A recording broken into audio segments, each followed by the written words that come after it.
Good afternoon, everyone, and welcome to the final session of the IEM X Sunway YES Open Day 3.0. And thank you for staying with us until the end of this open day.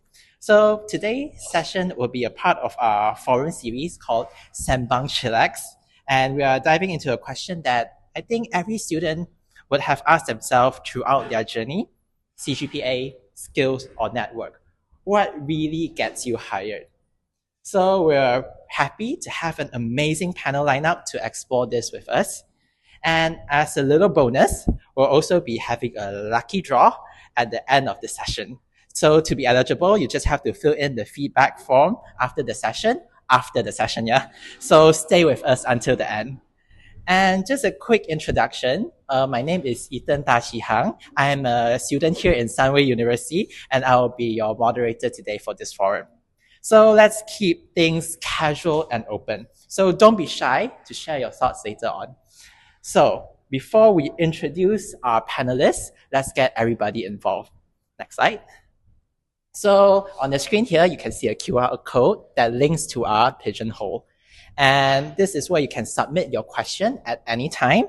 So whether it's something that you're curious about before we begin, or a question that pops into your head while we're having the session, feel free to, at any time, drop your question into Pigeonhole, and we'll have a question session answering the question from the Pigeonhole later. So, next slide. Oh, wait, I'll let everyone have some time to, scan the QR code.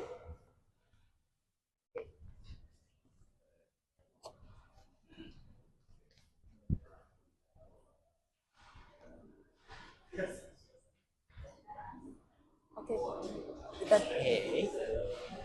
So, okay. I believe everyone has the opportunity to scan the QR code already. So, next slide. Now, let's meet the people we all been waiting for today, our esteemed panel of panelists. So, first up, we have IR Rusnida Talib, currently serving as the Deputy Director at Kuala Lumpur City Hall, and she has 20 years of experience in civil and infrastructure projects, and she is currently leading the utility permit unit under the Civil Engineering and Drainage Department. With nearly 20 years of experience in infrastructure development, from bridges to road to projects across KL, she brings deep insight from the public sector. And other than that, she's also an active voice here in IEM and the engineering committee. And she is currently holding the position of the honorary secretary of the Women Engineer section. And she is currently completed her third term as an IEM council member. So I want to first invite IR Rusnida to come in front for us. And I want you all to give a big round of applause for IR Rusnida. Thank you very much. Okay, take a seat. Thank you. All right. Now, moving on to our next panelist. Okay. Next, we have Mr. Lee Chang, currently the Director of Sales at Delta Electronics, Malaysia, where he leads the ICT sales division across Southeast Asia and Oceania. He brings over 15 years of experience in the engineering and telecom industry, starting from technical roles in DG and YTL WiMAX to leading regional solution sales in multinational companies. With international experience from Thailand, Singapore, and Malaysia, and an MBA from UTM, Mr. Lee offers a unique blend of technical insight and business strategy. So with that, I would like to welcome Mr. Lee to come in front to our panel here. A big round of applause for Mr. Lee.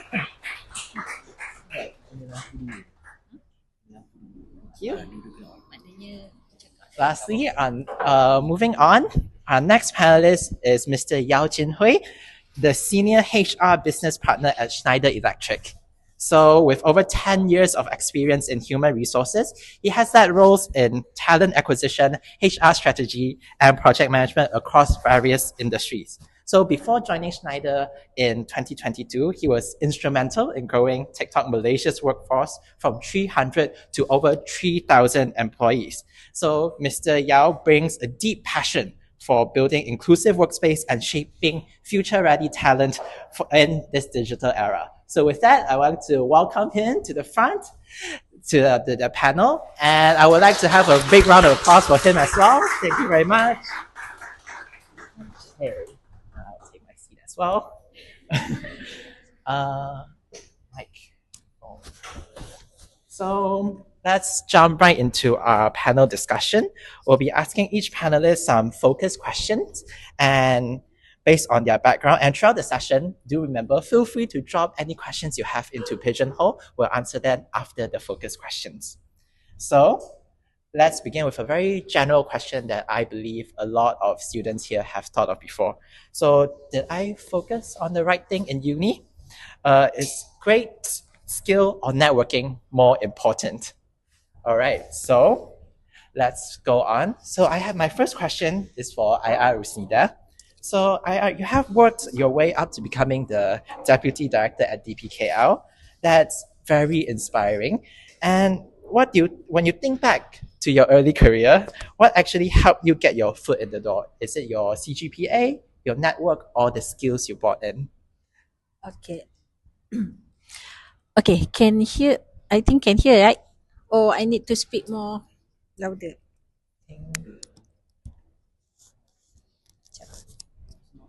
This one is actually not on, actually. This is just for recording. Oh, okay. Yeah. Okay, thank you very much, Ethan, for the introduction just now. Okay, as I mentioned in my career, I'm more than 20 years working experience, but I think I start working 1993. Maybe some of you not born yet, perhaps, yeah? Yeah, I already start working 1993. But then it was just after the graduate of my certificate. Okay, so when we talk about CGPA, skills and networks, normally we will always chase the one big thing that is like we hope that this one thing would would let us to the career or to our success. Okay, but actually success is more like a recipe, and skills, CGPA and the network is the ingredients. So you need, by right, actually, you need all these three: the CGPA, the skills, and the network. You blend together to make a good recipe that is a success. Okay. So otherwise, maybe you can think it as a engine in the gear, a gear in the engine. Maybe some engines you can run with one or two items, but for the long term you still need at least three things to run. So same analogy to your career, you need these three. We cannot say that which is more important. All three is important for your career, for your success. Okay, maybe we can ask who are here are afraid of their CGPA rather than what they are going to face after they graduate. Put up your hands. Tak takut? Wow, your CGPA must be very good. That's why you are not worried of your CGPA, right? Nobody is worried about their CGPA. Okay, very good. Then you are in the right track. But actually during your student life, CGPA is like your scoreboard. Okay? Because you are thinking of the numbers there, the figures there. In fact, my time last time when I study, I put up a goal. I put up a goal. Okay, let's get the 3.5 CGPA or above, or a first class. So that is our target. But no matter whether we hit it or not, okay, but we still need to have that the CGPA in a good condition lah maknanya. Okay. Another thing that CGPA is like what they call it? Sudah lupa. Okay, CGPA skills. So memang all we need to blend together lah. Okay. Okay.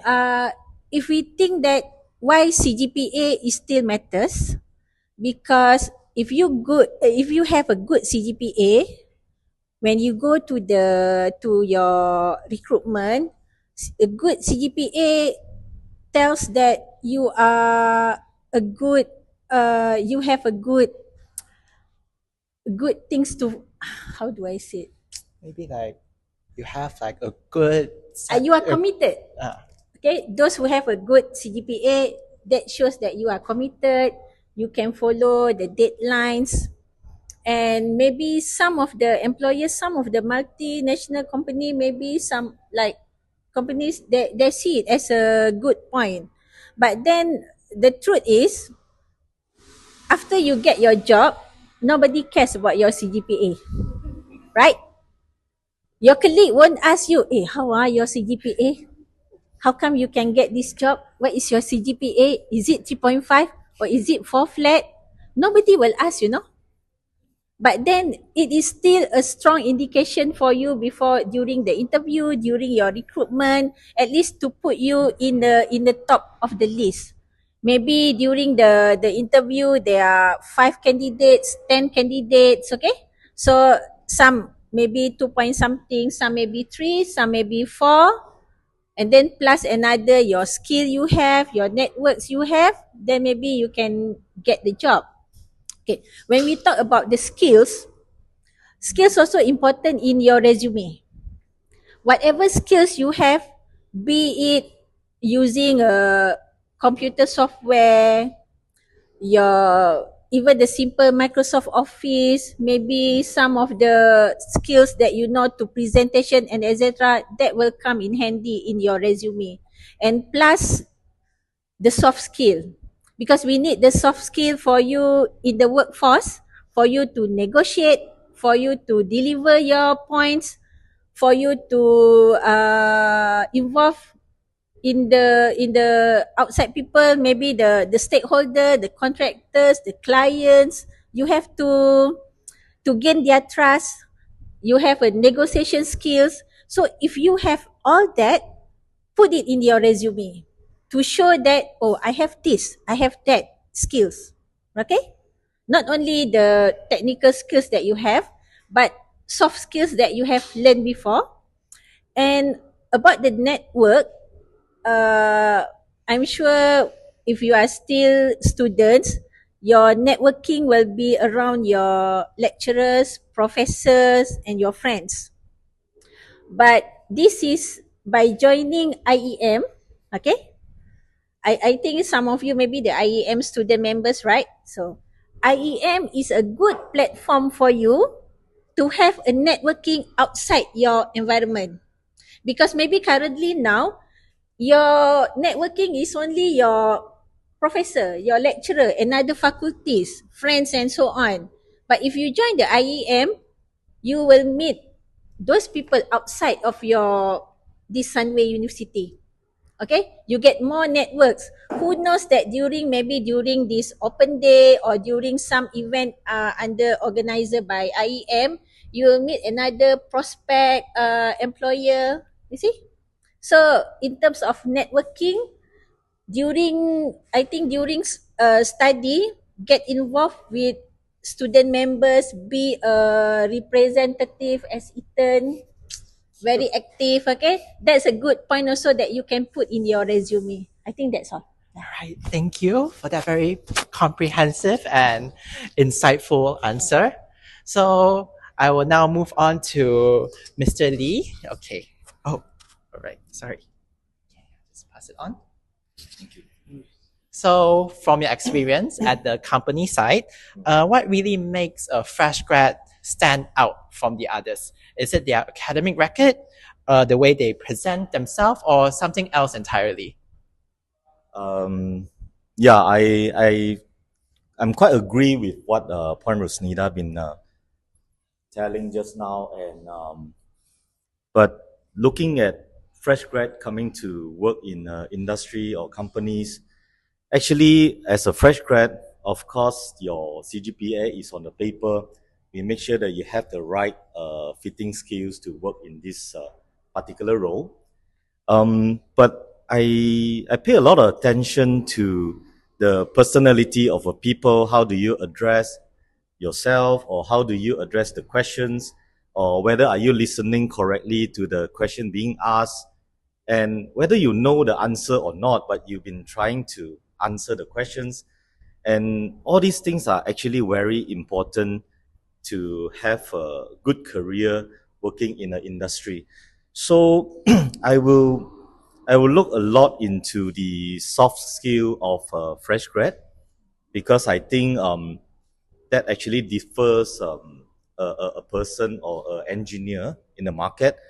And don't shy away from taking challenges or questions. This is something that I believe is getting lesser, but I hope the young engineers in the future, they're going to have this in mind whenever they go for interviews.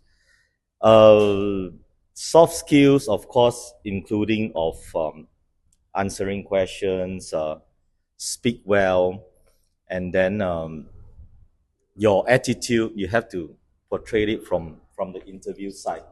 So, of course, the paper of CGPA, after we hire you, moving forward, you're no longer going to check back on your CGPA anymore. So we're not going to, like, every 5 years or 10 years see, oh, your CGPA is what, and it's not really going to affect your career pretty much after that. I still have a very fresh memory of myself. I started working 18 years ago. My first interview, I was hired as an electrical engineer back then, and they only gave me one particular criteria. He said, you want to be a good engineer, as a young engineer, be responsible of your tasks. As simple as that. But it has a lot of wide meaning of what being responsible. You follow up on your tasks. You try to make sure your job is completed on time. If you don't know, you go and find out the answer. You take out more information to complete your task. All this actually complete an engineer as of today. So I don't stop learning even at my age as of now, after so many years. I think it's also very crucial for a young engineer to have the similar trait. Be responsible and always keen to learn new things. I think all these are very important skills or soft skills that I would like to address here. All right, thank you for the answer. I hope that will be helpful. Okay, let that pass first. Okay. Okay, but again, thank you for the answer. I hope that will be really helpful for all the students here today. So moving on to Mr. Yao.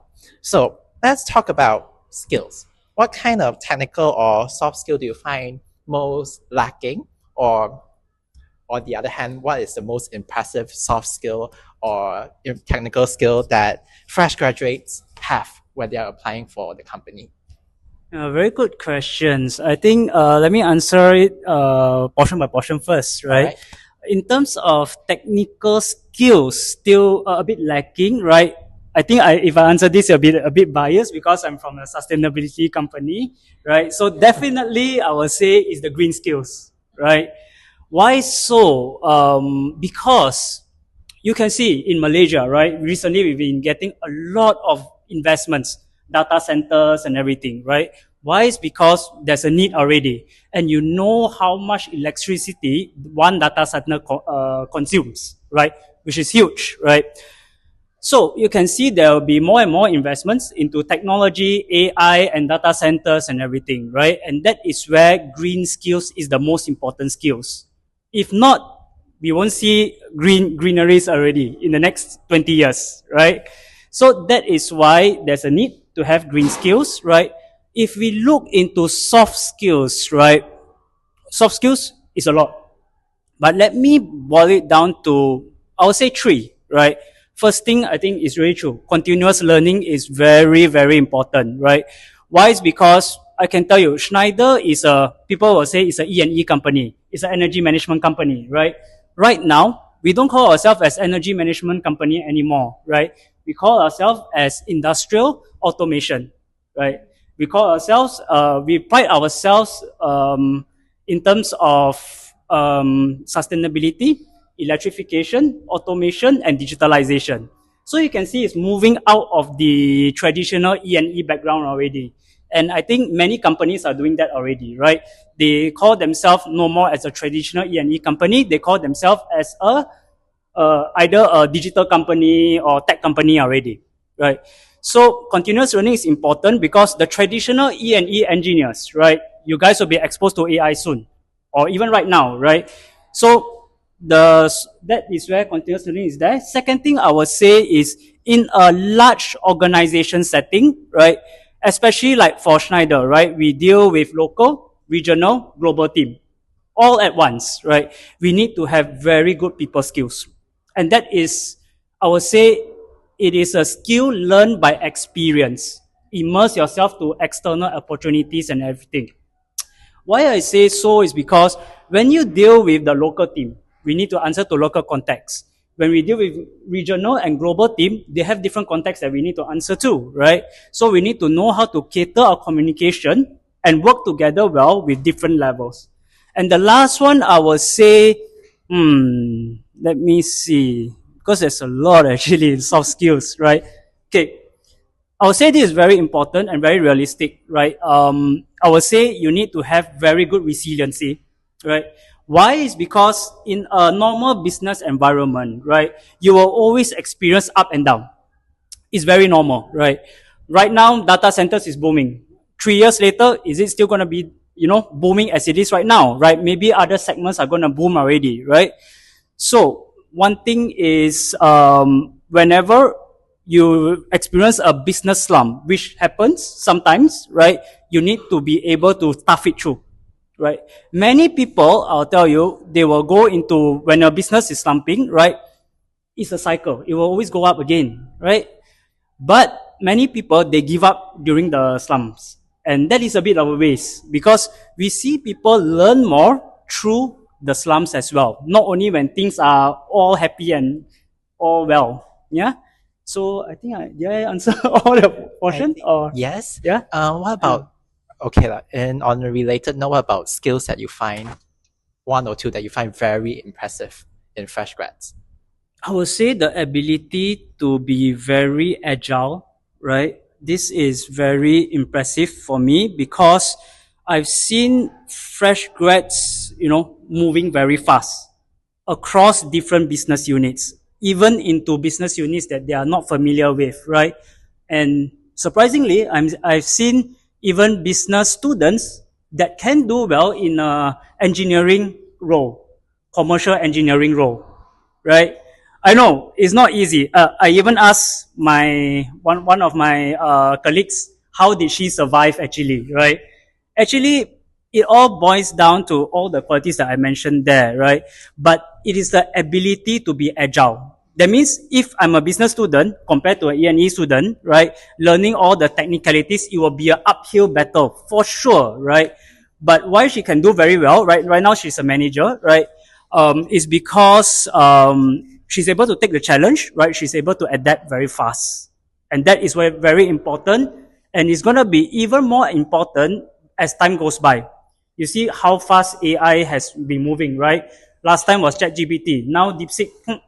What happened, right?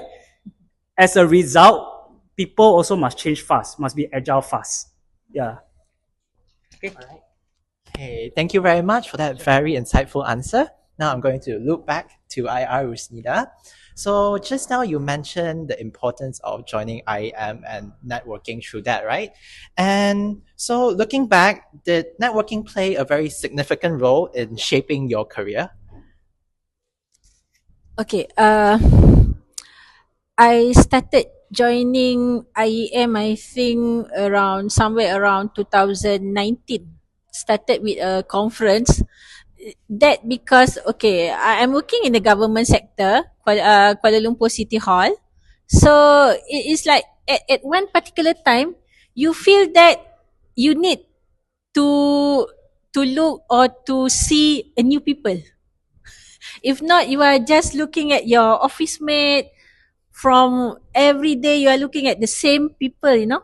So there's one time I feel that it's not that I'm bored with the with the condition of the office, but the opportunity to know something new.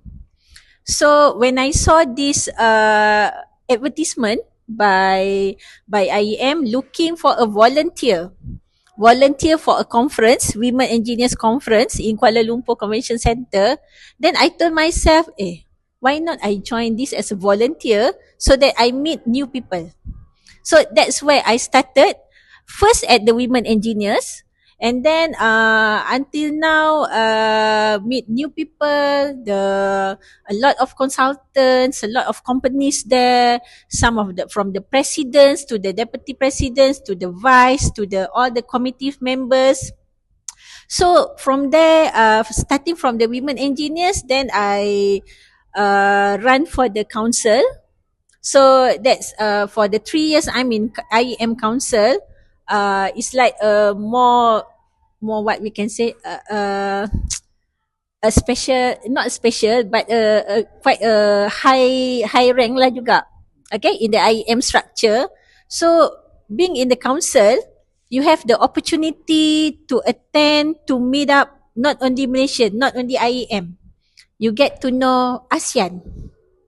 Because those who are active in the IEM, you become maybe you have some position there as a chair or as a committee's members. So you have these chances to go to meet, to know the ASEAN's engineer. So that's why now for us, for women engineers, we are more like educating the children, the school children for the STEM activities. So when we have a conference in the ASEAN country, that is the best platform. We discuss about, okay, how we are going to promote or how we are going to make our children more interested in the STEM. Not only the women empowerment, but for the science, the technologies, because there are some few years back that even the minister said, oh, we need more engineers, we need more scientists, more technologies. So that's the platform that you have a networking, you know. So actually in the IEM, you are not only have the networking in PJ, the HQ, you have a networking surround the Malaysia because IEM have branch all over Malaysia, but you have the networking in the ASEAN because we have this engineers mobility. So who knows that maybe you have an opportunity to work in the ASEAN country. So the IEM and the ASEAN Federation Organization, the AFIO, so you can meet each other. You can know, is there any opportunity, maybe like maybe you want to venture some of your companies there. So IEM have that platform actually in the ASEAN. And who knows, maybe after the ASEAN, because IEM also not only concentrate on the ASEAN. They have a feedback, global, international, even in women engineers, we are also part of the member of the Asia Pacific Network, where the mother, the umbrella is in US, in Canada. So once a while, within after about 2 years, we have a conference with all of them. Then if women engineers, we discuss about how to improve, what is the status of the STEM activity, maybe what are the how the STEM activities in their countries. So we are sharing that, how we can improve that. So that's the powerful of the networking, I would say lah. Rather than for the last, before maybe 2019, my circle only within the DBKL or within the contractors or the consultant that involved with us. But now my networking is beyond that, even to the ASEAN, to the Asia Pacific. Yeah. That's how the beauty when you join, not only IEM actually, you have a lot of associate, the NGOs. So you can choose which one you want to get involved to. And a very good opportunity for all of you. Yeah. Thank you very much for that answer. It's like very in-depth and insightful. Thank you very much. Now I'll circle back to Mr. Lee here. Okay, thank you very much. So this question will be about CGPA lah. So let's say a student who has a lower CGPA, but he has a very strong portfolio. So he has very good projects, competitions, or internship. Would that still impress your team in terms of like hiring that particular student? Yeah, it's a very practical scenario that you put up there. First of all, I will still try to find out what went wrong with the CGPA. Is it you do not have interest in certain subjects, or is it because of you are doing some other part time to earn some pocket money to then you are lacking some time on your studies? I would tend to find out what is wrong with the CGPA first, and the answering of the candidate is going to dictate the decision of mine. Of course, if he or she has a very strong portfolio in other segment, that's going to be a very plus point, because as what Rusnida been saying, CGPA is not the only thing to determine whether you are successful or not.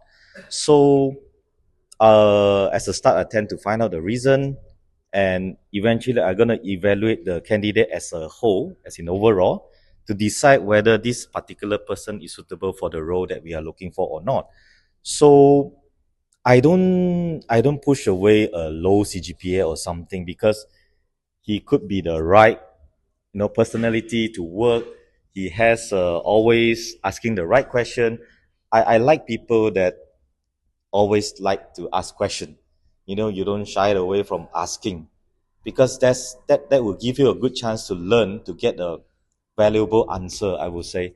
So CGPA, yes or no, might not be the only criteria I'm looking at hiring or getting a fresh engineers, right? So that is how I look at the scenario itself. Right. Thank you for the very good answer. It's like very explanation onto how the hiring process work lah. So right now I'll move on to Mr. Yao. All right. So also related to hiring. So when hiring fresh grads, so what is more important during interviews? How they answer technically, or how the answers fare technically, is it right or wrong, or how they communicate overall? Both is very important. Yeah, if you ask me, both is very important, because I think answering accurately, that means technically right or wrong, right? It really shows how much the candidate knows, right, and about the character, right? And certain roles, right, you cannot get technically wrong. Yeah. If not, I can tell you easily because we are doing all the electricity related stuff, right? So it can burst, it can explode, right? So lives are in danger, right? So technically must be correct, and of course no the fancy, very fluff kind of answer, because from there people can tell, right? And when people can tell that you give a very fluff answer, then that is where the interviews become a bit more intensive, because we want to know what is really in the details, right? So that is number one, right? Second one is more on answering How they communicate, right? I think this part is also very important. Why? Is because, okay, subjective, right? Why I say so is because right now I have a commercial office, right? Commercial office, we use communication a lot, right? Even for technical roles, because they need to go out there, meet customers, partners, and everything, right? So communication is the key. If you're not able to communicate, you can't give a good solution to the customers, right? That is number one. Of course, internally as well, right? We deal a lot with, because for Schneider, we work very closely with regional and global for their support. So we need to be able to communicate very clearly across different cultures, right? So that is very important. So the clarity of communication, and why I say clarity is very important, because I've met a lot of candidates that is speaking English, but every time when after the interview, we don't really get the gist of the whole answer, although it's in English, right? So I think what is most important is you are able to know how to speak your mind, right? And by knowing how to speak your mind, that means you're clear, you are able to convey your message across, and you're able to convince the interviewers and even the hiring managers, right? If not, then we always say, what is going on, right? Beating around the bush, or we are not understanding what's happening. Yeah. So I hope that answered. Yeah, thank you very much for the answer. I think this will clear up some confusion in a lot of students here. So right now I'll open. Yeah, of course. Yes. Okay. I agree with Mr. Yao. Okay. I'm also in an interview panel. So honestly, there's one time I reject one candidate because she is, how would I say, so talkative. You know, okay, you see, talkative and able to communicate is different thing. So from the moment she saying this and that, so on and so forth, etc., everything. So I told myself that okay, she's not a candidate suitable for this position, but she's good maybe in the academic or in the sales marketing lah. So not necessary when you are so apa orang kata, so peramah or so talkative, then it's a good point to you. You should be able to deliver, to speak what is the main point, like Mr. Yao said, you know what is the question, and then you deliver what you want to say to the interviewer, not just simply say something, oh I'm no, that's won't work. I mean that's won't work to me, but I'm not sure others. Okay. Okay. All right. So thank you very much for that follow-up answer. Also adding a lot more into the answer just now.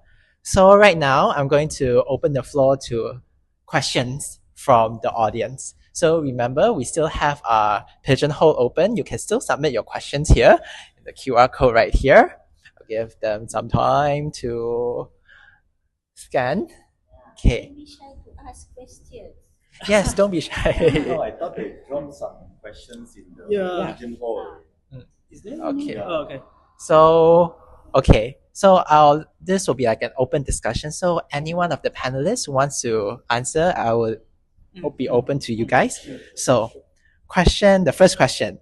So do internship matters more than final year projects? Anyone? I think maybe you want to look from the hiring perspective. You have internship in your company? Yes. We also have as well. Okay. You want to? I will add in. Okay. Then after that I can check in. Yeah. Oh, sure. I think not to say more important than a final year project. They are all some. You have to pass all these criteria in order for you to graduate at the first point, and it exposes you to different skill set in internship and final year projects. You know, internship is for you to communicate with people, finishing the task that's given to you, and let you have a good exposure. How does it look like when you go out to the working society? While final year project is more to you fulfilling your knowledge, what you have learned, and then you put up in the projects, and you try to make it happen. And so to me, it's a different thing.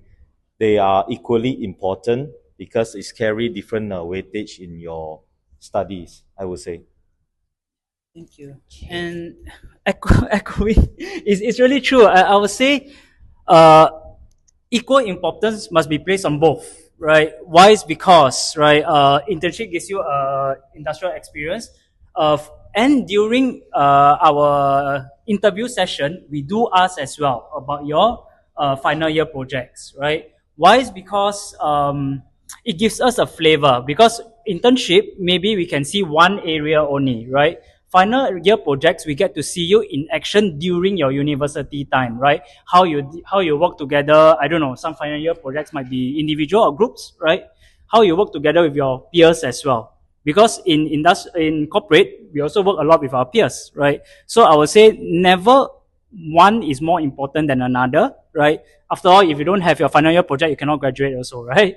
So equal importance must be placed and be prepared during interview.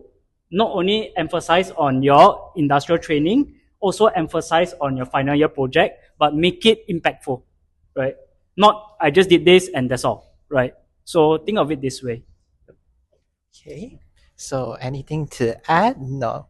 All right. Very good answer, actually. Yes, I agree. So our next question. This one is for, let's see, for Mr. Yao specifically. So the person asking wants to know more about what do you mean by green skills? Sustainability, right? So, okay, so green skills is, almost a lot of manufacturing companies and a lot of even data centers are there, right? Actually, they are hiring people with knowledge on how to reduce CO2 emission, for example, right? Why is because not only, yes, a lot of government grants and everything, right? But it's because, I give you a good example, because Schneider, we are always dealing with data centers and everything, right? Data centers will always expand, right? And that is where, when they expand, of course, they will engage Schneider as a consultant on how to reduce CO2 emission using our solutions and everything. But it will be also better if they have an in-house people that knows about sustainability. Why is because when we deal with the data center sustainability executive or whatnot, we can talk the same language. Because if not, then, one person, Schneider, is like expert of sustainability. When we talk about sustainability, the other party doesn't understand, right? They only know facts and figures, but it's not strong enough, right? It makes more sense when we are both talking the same skill set, right? Not only that, why I say a lot of companies is because, right, when we talk about green skills, it's not about CO2 emission and everything as well, right? Building automation is also a form of sustainability. Do you know that? Why? It's because last time lights can on 24 hours, whatever, right? Right now it's sensor already, right? So with all this automation, actually it takes a lot of electricity. So one hand is saving based on the sensors, another hand is taking a lot of electricity, right? So they need sustainability engineers to do, I would say, research, right? I give you a good example. Manufacturing plant, right? There are certain areas that take a lot of electricity. If we did not do the proper research, it will forever be there. So that is where they can recommend, I would say, good changes in a certain areas, right? To really, but you need the green skills, you need the experience, you need the even certifications and all that. Yeah. Okay, thank you for that. Okay. Yes. Okay. When Mr. Yao mentioned about the green skills, there's one terms that you need to explore also, that ESG. Yeah. Environment, social and governance. Because government, they are having a grant, and then I think Bank Negara are requesting a yearly report on the ESG from every companies. So this is where the opportunity for you all actually to gain knowledge or more skills on this ESG, so that you can be part of that company. Because like Mr. Yao said, there are so data center is booming. KL also, there are few data center projects going on in Kuala Lumpur. So there are sure there are lots of opportunity there to be as there are no more, as long as we still need like civil, electrical, mechanical engineer and so on. We still need that, mechanical, etc.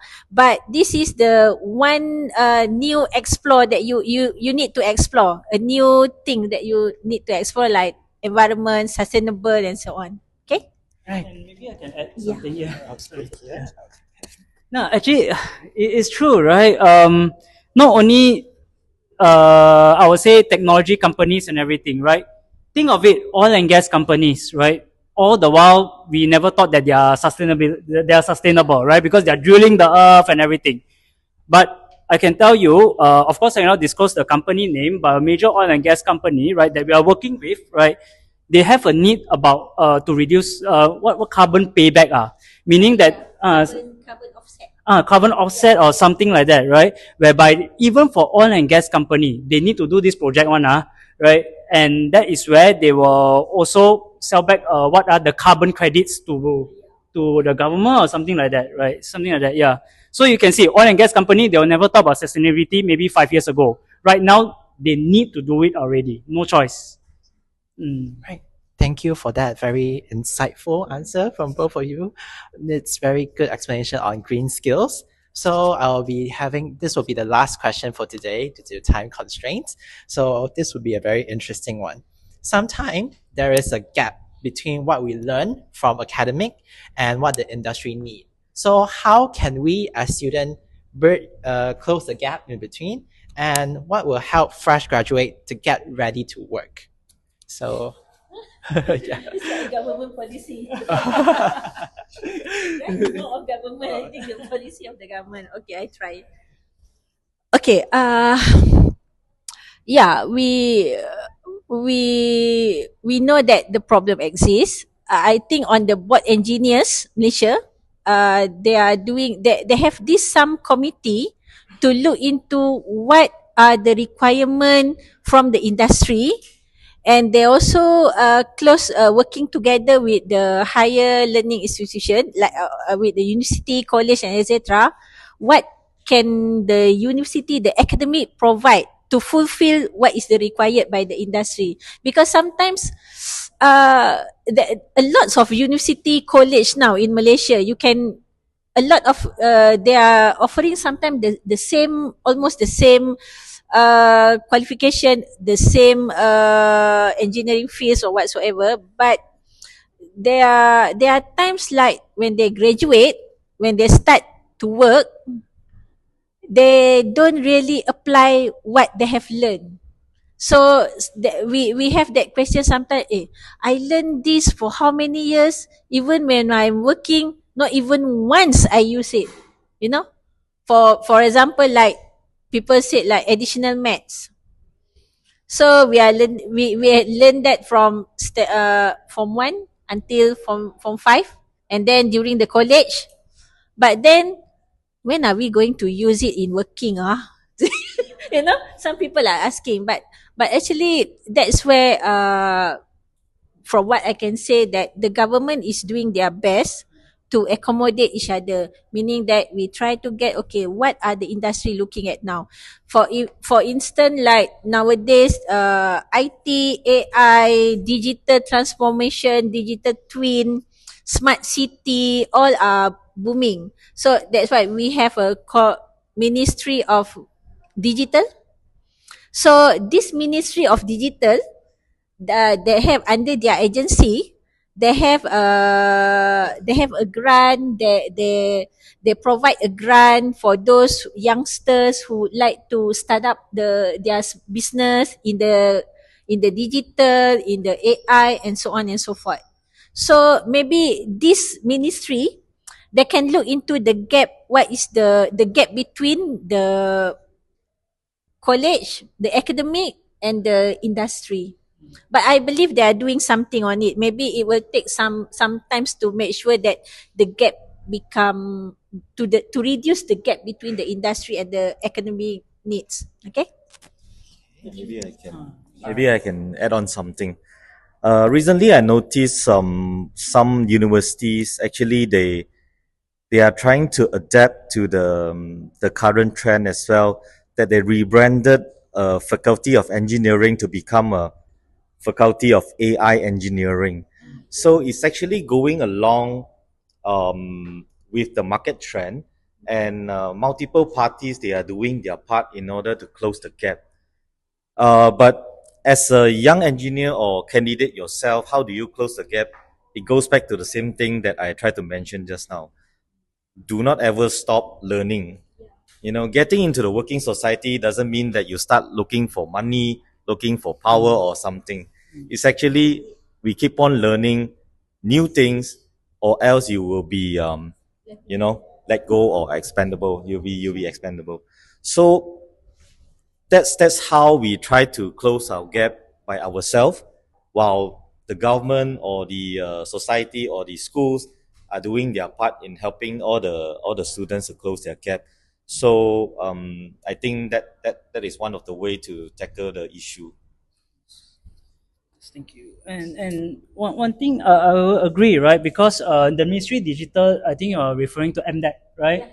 Yes. So actually, I believe all parties are doing their part already, right? Trying to keep fresh graduates up to speed, right? Why? Is because directly I've been dealing with MDEC as well, right? Because for us French company, right, we do have like Chamber of Commerce of France, right? We do have quarterly meetings, right? That is where one of the meetings, suddenly the MDEC officer was inside the meeting. And he asked us very relevant questions, right? How to keep our fresh graduates up to date, right? Make it faster. And he did share some ideas with industrial partners. And that is where we can be honest and say whether this idea works or not, does not work, right? So they're doing their part. Your higher learning institutions, right?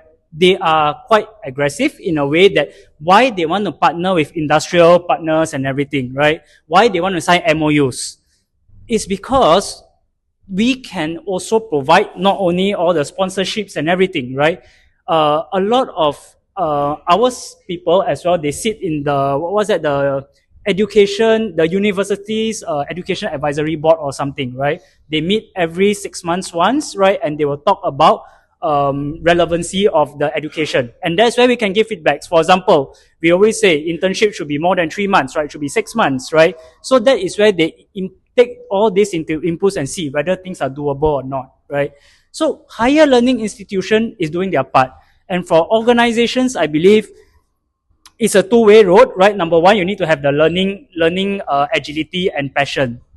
But we also invest a lot into training sessions, right?